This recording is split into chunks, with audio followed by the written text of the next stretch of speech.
Court is calling 2020 CR 6408, State of Texas versus Fabian Vega. Could I have parties announced for the record for the state? Jason Garahan, Your Honor. Defense. Eduardo Jimenez, Your Honor. And are you Mr. Vega? Yes, ma'am. All right, you entered a plea of no contest on February 21st to the offense of murder. You entered a plea of true to the enhancement. The court found the enhancement true based upon your plea of true to the enhancements in States Exhibits 1 and attachments. And the court found there was sufficient evidence to find you guilty, and the court found you guilty. According to your plea bargain agreement, punishment is to be assessed at a cap of 25 years in the prison. There's an affirmative finding of a deadly weapon, and the state is taking consideration 2020 CR 6409, night mag number 686664, county court cause number 674688. Have both parties had a chance to review the PSI report, state? Yes, Your Honor. Defense? Yes, we have, Your Honor. Any objections to the PSI report, state? No, Your Honor. Defense? No, Your Honor. All right, state, any witnesses? No, Your Honor. Defense, any witnesses? Yes, one witness, Your Honor. All right, call your witness. The defense would call Brenda Torres. Brenda Torres.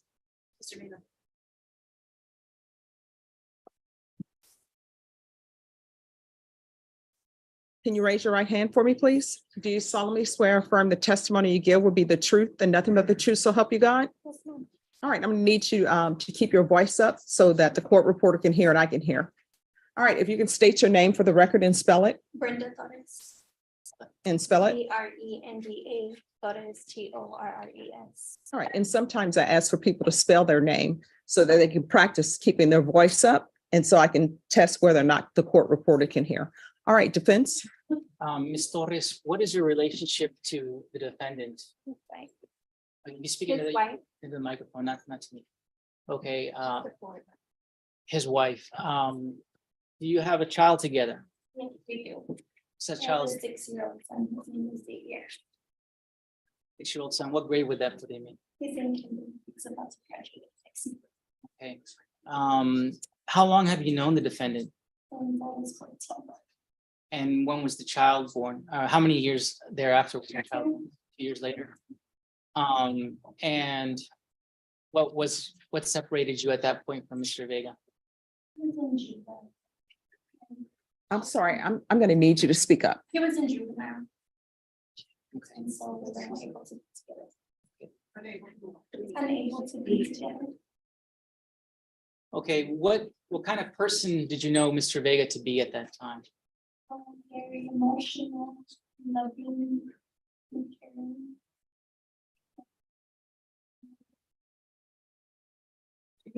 And open-minded. Okay, so here's the thing. You're gonna have to speak up, and you need to talk the way you're talking to people if you're not in court, because nobody can hear you. And if I can't hear you, guess what? You might as well not testify, because then I won't be able to consider anything. So you're gonna have to keep your voice raised. Do you see the level I'm at? That's the level you need to be. I know sometimes you're nervous, but if you want me to hear what you're saying, I can only hear it if you speak up, okay? How old are you now, Ms. Torres? I'm 22. You're 22, Yes, and you have a 6-year-old child. I do. Have you raised that child alone? I have. That's not an easy thing to do, is it? No, it's not. Is it easier to keep your voice up so everybody can hear you? All right, let's do that then. Okay, so you say you were separated from Mr. Vega at the point that you were pregnant because Mr. Vega, repeat what you said, He please. was in juvenile at the time. That's when I was pregnant. Were you ever reunited with Mr. Vega? He came for a home visitation and we were together, but then after that, he turned himself in since he was for years after that. Okay. While he was in jail, did you have any communication or contact with Mr. Vega? Yes, he talked on his phone and he's written me letters for all these years. Without citing quotations from those conversations or those letters, how would you describe them in general? Very emotional and loving, and I've never felt any less love than him after all these years. It's remained the same. Did he ever bring up, for example, anything about his son?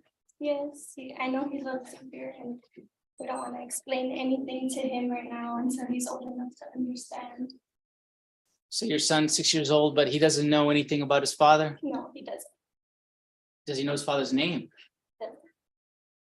When do you think you might be willing to share those things with your son? He's about 8. Okay. And how often would you speak to Fabian or Mr. Vega rather, while he was in jail? Recently it's been a lot, but before it was only the first 4 times a month. It really wasn't that often. It was very difficult. And to not being able to be together. Mhm. It was just a lot of emotion. Okay. Did he ever express remorse for the Yes, he's apologized sincerely. They'll apologize for not being able to be there, for his actions keeping him away from us. I've forgiven him. what do you look forward to, if anything? To coming home and being able to create the family that we started in the first place. How do you care for your son as a single mother? Do you have a job, for example? I do. I'm a manager at Whataburger. At Whataburger. And are you this? Who cares for your? Well, he goes to school while you're at your work. At work, yes. Okay, And then it's not, he's with his grandma, with your grandmother or my Faith? mom. With your mom. Mhm. Okay. So your mom's been part of the child's life as well. Yes, sir. What does your mom think about Mr. Vega at some point reuniting with your family? She's ready. She wants me to tell Xavier about him already so we can have contact. Is there anything else you'd like to share with the court before? I'm just sort of saying that it's hard to see who he is inside, but he's right in front of you, but he's still a person. He's still his dad and a father. And should deserve to come with us. Pass the witness, Your Honor. Any questions? Just a couple questions, Your Honor. Ma'am, how old is your son? 6. 6. So he's born in 2017 or 2006. 2016. How much time did the defendant, Fabian Vega, spend with that son back then? None, because he was in juvenile. So none. He's never seen him, He's seen him. but he's participated in this son, the 6-year-old, your son's life. How much? None, because he's been in juvenile and in jail. He's in juvenile in jail, but he was not in jail when he committed this murder. Yes, I know. Okay, so how much time did he spend with the son then? He didn't. Okay, thank you. No further questions, Your All Honor. right, what's your son's last name? Becca. All right, thank you. Judge, we have. May I go? Yes. Okay. Any further witnesses? No further witnesses, Judge, just allocution from the defendant. All right. He's going to be subject to cross-examination. I understand what allocution is, but if he wants to give his statement, he's going to be subject to cross-examination. He gave up the right to remain silent when he entered his plea. All right, let me just check with him and then see what he says. Okay.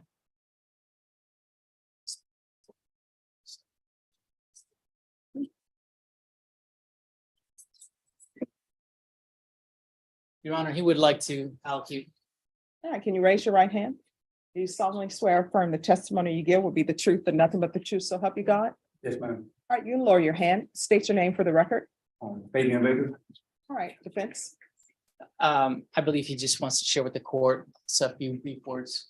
Yes, ma'am. I want to say that I know I took a lot that I can't get back, and I want to apologize to my victim's family for so much pain that I caused them and for their loss. And I regret everything I did.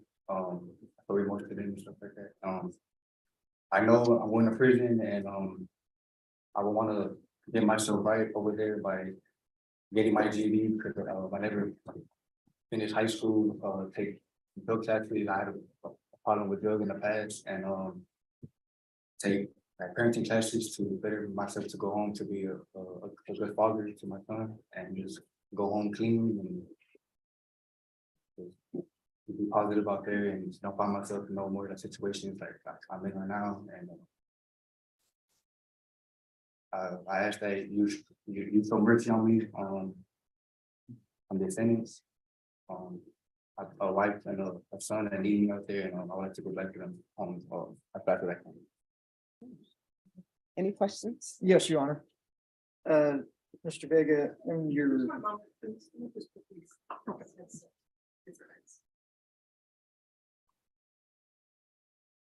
Go ahead. Thank you.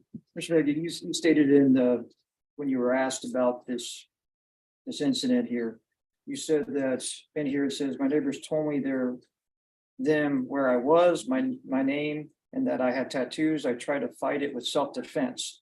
So are you saying this is self-defense? No, sir. Okay, but so that's wrong in here, is that correct? Yes, sir. Okay, so did you lie in here? No, Excuse me? no, sir. But it says self-defense here. I was in fear of my life at that moment. I've been shot at, but he seemed proud in the past, so it wasn't out of fear, I guess. So do you feel that you had a right to kill that day? No, sir, I felt like I should have handled the situation a lot like different. It was out of fear, I guess, like my reaction. You know, you didn't just, you killed one individual, but then you shot 3 individuals that day. You do realize that, correct? Yes, sir. And that you were shooting into a park, Father Benavides Park. You're aware of that? Yes, sir. And there were people out there that you were randomly shooting at. You're aware of that? Yes, sir. And then you say a witness of yours backed out. Who was the witness? My roommate Caleb. Caleb was willing to testify against you. You do realize that. Yes, sir. So how did he back out? Because he was going to tell the truth? I don't know. No further questions, Your Honor. All right, anything else? Mr. Vega. Did you grow up your entire childhood with both your parents? No, sir. Can you please explain that to me? I grew up on like CPS care, so I was never around my mom or dad, and I was always like, I grew up having like a hard life, so I don't blame no one for my actions that I did. It's just, I didn't grow up knowing right or wrong. When you were when did CPS order you into care of a foster home? Yes, sir. And how was your experience with that foster family? It was bad, real bad. You still keep in touch with that foster family? No, sir. You still keep in touch with your mother, your father regularly? No, sir. So when you go to prison, you said you're going to take parenting classes? Yes, sir. Why would you need to learn how to be a loving father? I was never taught like how to be one. I never had that growing up, so I would like to learn. So when I go home, I could be one. That's my thing. What about the drugs? With the drugs as well. I plan on going down there and taking drug tests too as well. I had a bad drug problem growing up, and I would like to fix that before I do go home. And why didn't you ever graduate high school? I was always incarcerated and not focused. Well, what are you going to be focused on when you go to prison? My GED. You're just going to go to prison and they're going to hand you your GED? No, sir. I'm gonna go to class and get my GED. My GED. No further questions, Your Honor. Anything else? Nothing, Your Honor. All right, Mr. Vega, why does it take you going to prison for you to wake up and realize that you what's right from wrong? I don't understand that. Like, why does it take going to prison for you to say, I'm going to get my GED, I'm going to be in my son's life, I'm going to be a good parent, I'm going to get off drugs? Because I'm looking at your history and you've been in trouble with the law as a juvenile since 2013. And it started with graffiti at a church or a school. And you were on deferred for that for 6 months. And I know, because I've toured their facilities, I know they give you an opportunity for your GED and for you to do all of that and get your life on track. And then you pick up another case in 2014. Then you are in need of supervision in 2015. And then you have a possession in 2015 and evading in 2015. And this, what I'm talking about is just your juvenile history. And it goes on and on and on. 2016, 2017, all juvenile. And then you have this incident out of Waco, where I'm assuming you went to TYC. I know they don't call it TYC anymore, but you went there. And it appears that you didn't learn anything. And then now we're here for this. And how old are you? 23. All right, you're 23. And I know what young people think because I was in your position. When people get sentenced to go to prison and they're young, they think it's the end of the world for them. But time goes by so quickly. I can't believe how quickly this year is passing. And you still have a chance to improve your life. Like there's someone here who's dead.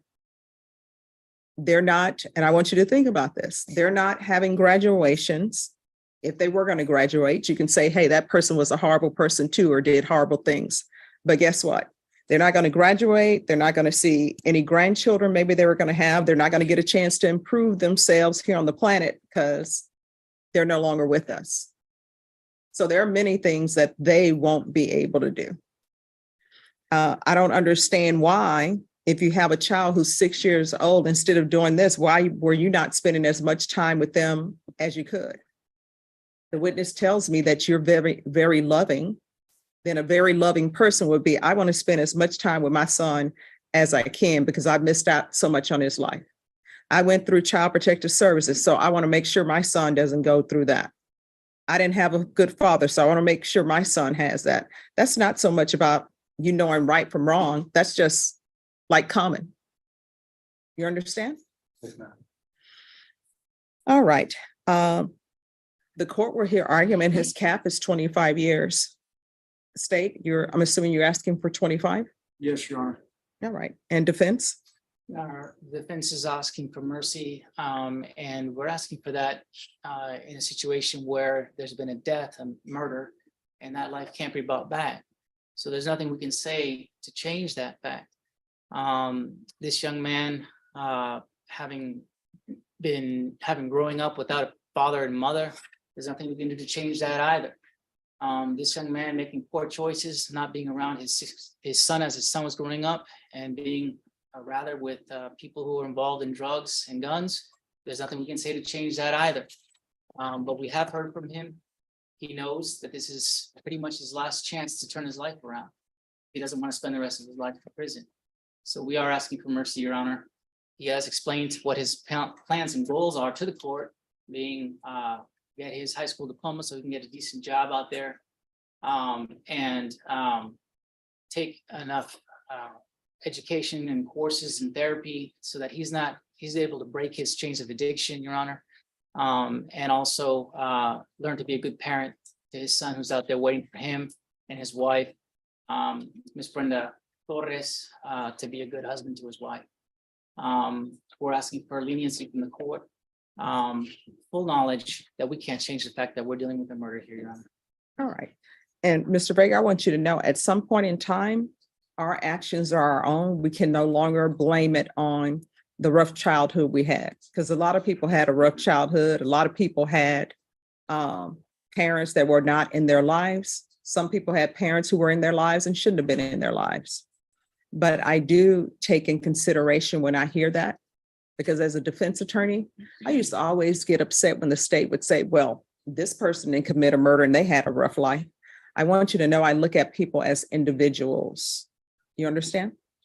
All right. So I'm going to sentence you to 25 years in the prison. There's an affirmative finding of deadly weapon. Take in consideration 2020 CR 6409, night mag number 68664 and 674688. That's the county court cause number 674688. I'll ask for you to have the therapeutic community. You'll have to request that. That's to help you with any drug addictions that you may have. But if you don't request it, they're definitely not going to give it to you. And I can't make them give it to you. I'm going to do a no contact order with Xavier Vega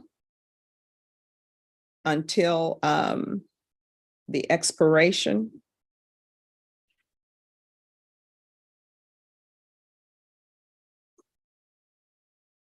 of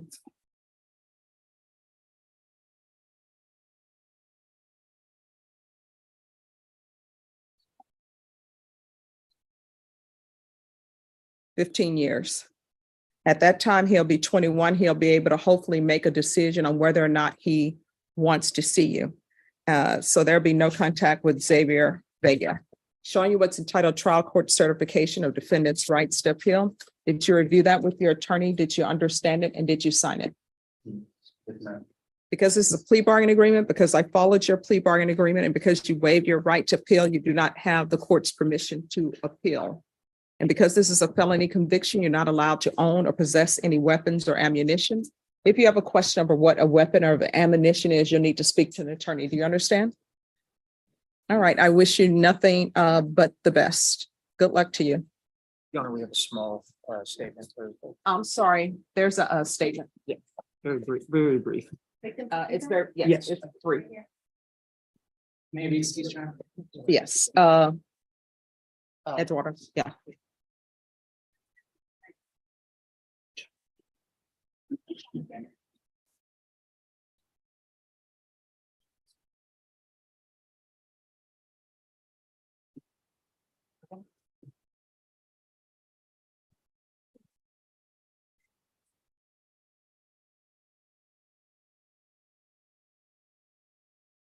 All right, so are you just going to read it, Count? I'm gonna read it. All right. Okay. This is from Jessica Hernandez. On that day, when you took my nephew's life, you ruined my family forever. You not only took my nephew, but my sister, his mother as well. This has fully impacted my life and the life of my family forever. Your actions that day were purely selfish, and because you decided in your selfishness to pick up a gun and shoot 3 unarmed kids, I am not only without my nephew, but my sister has not been able to cope with what you did, and she suffers from mental illness and is not the sister I once had. It has taken me 3 years to forgive you, and forgive you I have because I have realized that I am not your judge. Only God can do that, and you will face him one day. That is on you.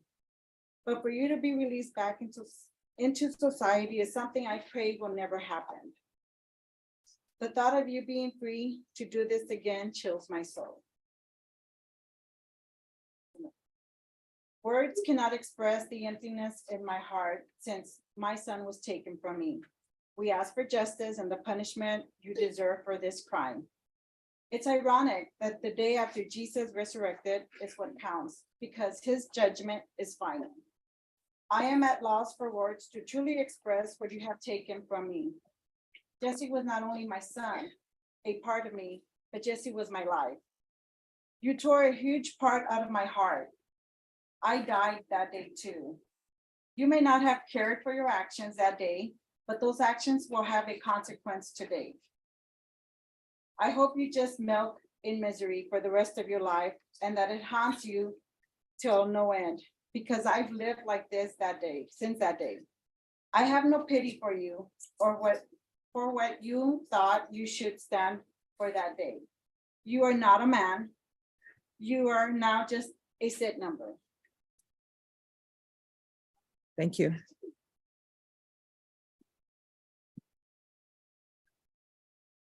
Mr. Wellington, Stephen Wellington.